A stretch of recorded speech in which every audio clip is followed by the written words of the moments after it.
વાલિયા તાલુકાના ગોડા ગામની પ્રાથમિક શાળા ખાતે સંભવિત સોલાર પ્લાન્ટને લઈને ખાસ ગ્રામ સભા મળી હતી, જેમાં ગ્રામજનોએ વિરોધ નોંધાવી ઠરાવ કર્યો હતો.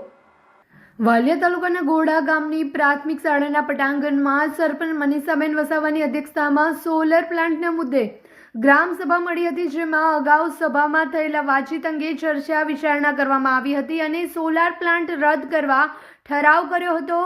ગોડા જોલી ગ્રુપ ગ્રામ પંચાયતમાં સોલાર પ્લાન્ટ આવે છે, જેમાં 140 એકર જમીનમાં સોલાર પ્લાન્ટ આવે છે અને જેની સામે 281 એકર જમીન પાણી વિના થઈ જાય તેમ છે.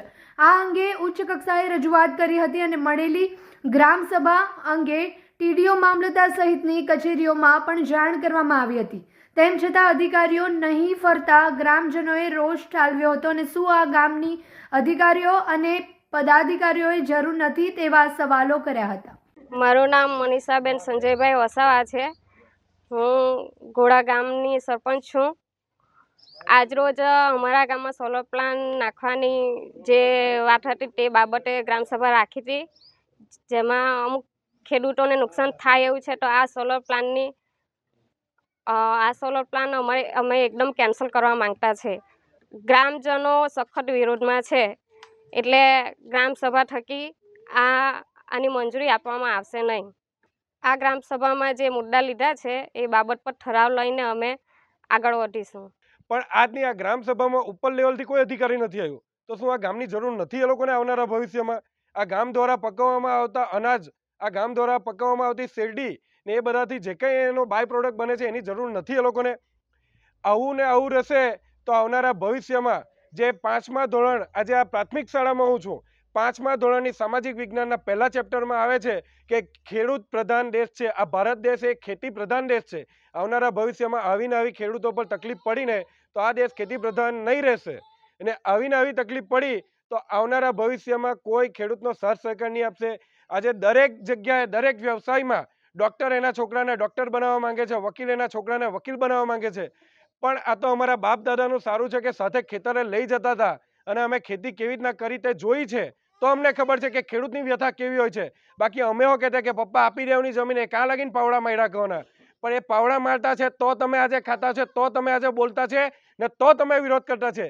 તો આ સોશિયલ મીડિયાના માધ્યમથી આ પ્રેસના જે લોકો આવ્યા અને અમારી રજૂઆત સાંભળી, એમને પણ કહું છું કે આ વિડીયોને ખૂબ વાયરલ કરો અને ખૂબ મોટી સંખ્યામાં રજૂઆત કરો, અને બધાને મહેરબાની કે અમારી સાથે જોડાઈને અમારા ગામને બચાવવામાં મદદરૂપ કરો. સોલાર પ્રોજેક્ટ નહીં જોઈએ એટલે નહીં જોઈએ. જો અમારી માંગ નહીં સંતોષવામાં આવે તો અમે રસ્તા પર બેહવા પણ તૈયાર છે. હરેશજી મોબાઈલ લઈને આવ્યો છે મહા બિગ બિલિયન ડે ઓફર, જેમાં તમને નવરાત્રીના 9 દિવસ માટે એક નહીં, બે નહીં, 3 નહીં, પણ 9 ગિફ્ટ સાથે એક સરપ્રાઈઝ ગિફ્ટ ફ્રી મળી જવાનું છે. મોબાઈલની ખરીદી ઉપર તમને પાવર બેંક, ઇયરબડ્સ, હેડફોન, નેક band, noise smart watch, trimmer, cable protractor, sealing machine, mobile stand.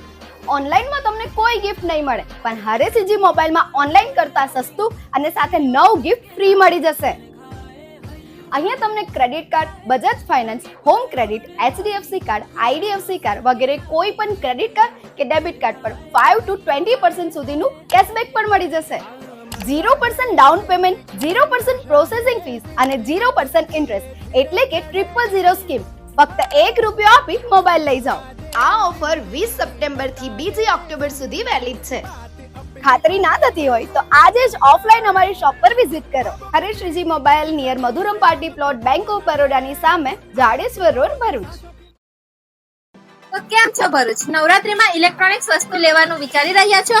તો ચાલો શ્રી કૃષ્ણ ઇલેક્ટ્રોનિક્સ, જ્યાં તમને મળશે AC, TV, fridge, washing machine, home theatre જેવી બીજી ઘણી બધી વસ્તુ. નવરાત્રીમાં ક્રેડિટ કાર્ડ ઉપર અપ ટુ 26% ઇન્સ્ટન્ટ કેશબેક અને બજાજ ફાઇનાન્સમાં 1 EMI બેક અને સાથે સાથે એશ્યોર ગિફ્ટ પણ મળશે.